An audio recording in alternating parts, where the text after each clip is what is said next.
All right, welcome to Creator Hardware, where today we're going to go through my editing workflow.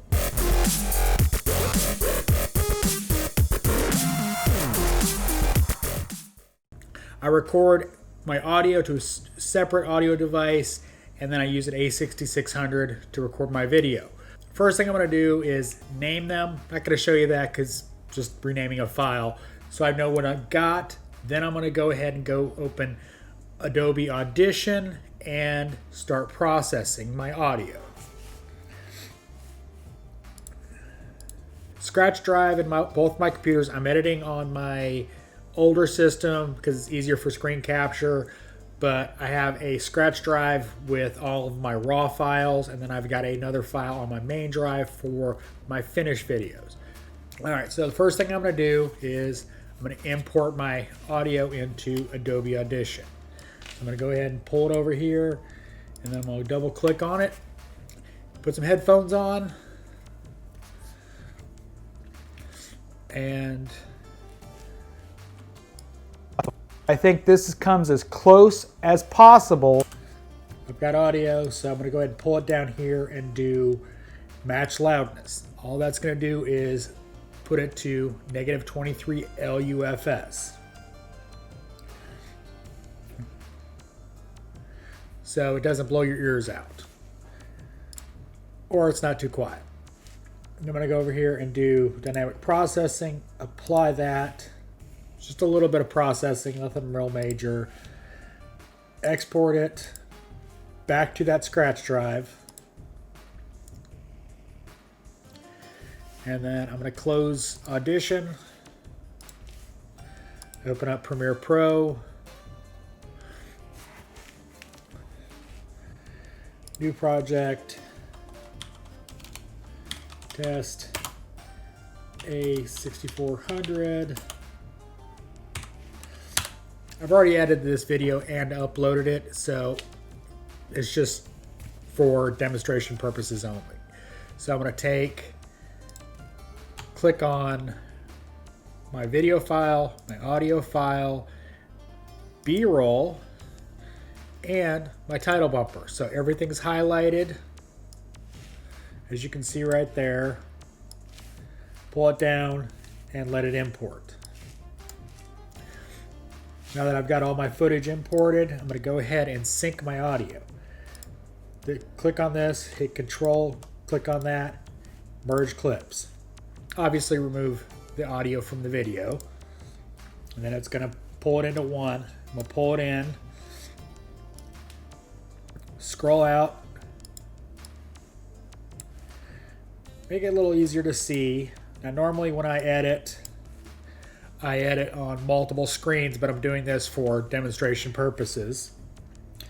First thing I need to do, as you can see right here, I've got the audio sync, but I don't need that now, so I'll delete that. Keyboard shortcuts are your friends. All right, welcome to Creator Hardware. Welcome to Creator Hardware, where today we're talking about, well, probably the perfect, cut out my screw-ups on the intro. Now, normally I would listen to this, but I know I've got a gap here. Now, one of the things you can do to speed up the process is edit to the gaps on your audio. If you're not talking and you're not doing something on camera, you don't need it. So, oops. Pull this out, and I'm going to bring in my title bumper. Just my logo that comes up. And I still need to fix this because I didn't like it's too long and everything like that. So I still haven't fixed it, just cut it out. But so I pull over till it's black, cut it, highlight it, delete it. Do the ripple delete. Now on my first run through on the video, I just literally the A6400 is, well, been my main camera for my other YouTube.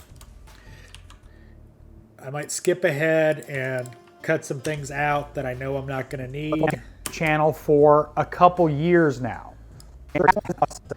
But obviously I would be sitting here listening to the entire video.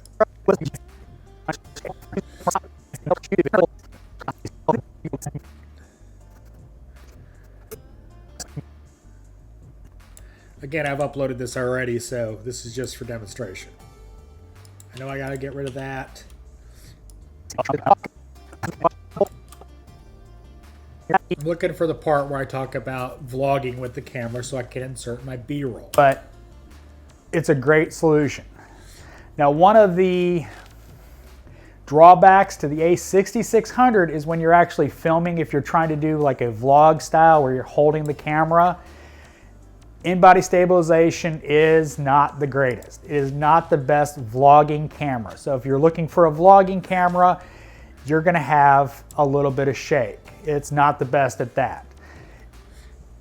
But as far as putting it on a tripod, now obviously showing you how I do B-roll, it's just stacking it. If I don't want to have the audio from the main track, I cut it and spread it out.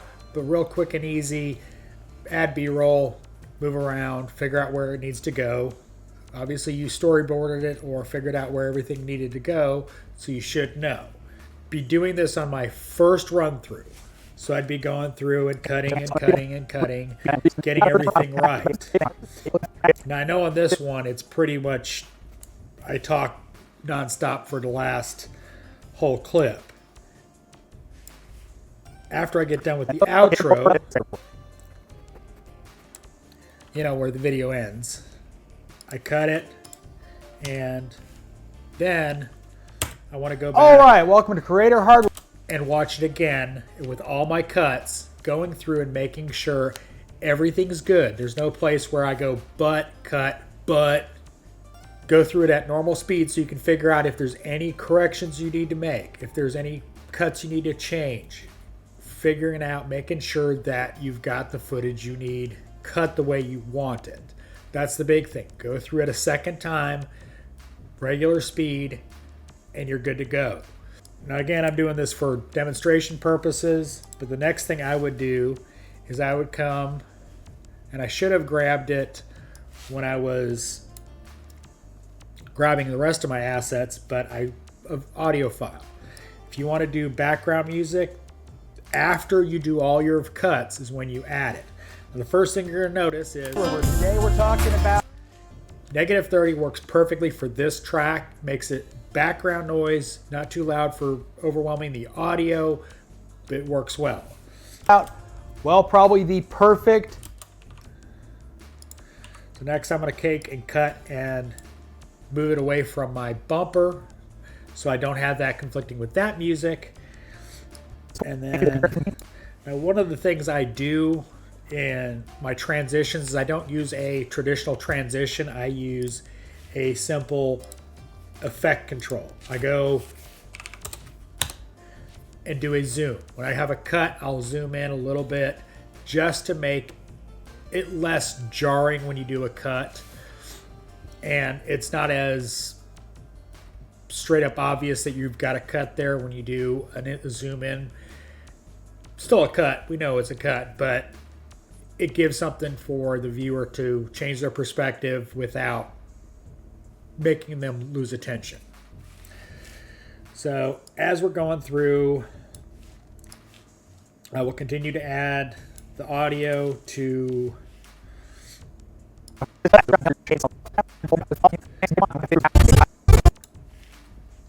the track so it's good.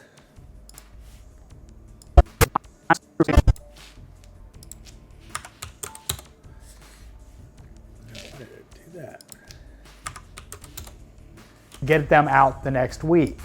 So autofocus. And I'll continue to do that. Kind of cut off the last part where it trails on this track. It's just the way I like to do it.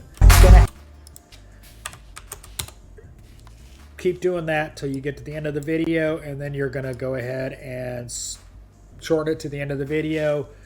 Last thing I do is a transition at the end. It's just a dip to black. As always, hit record, hit upload, And this is Creator Hardware. Just something to transition to the end. It's up to you, personal preference. You can do those type of transitions in video. I just prefer it only to do it at the end of the video.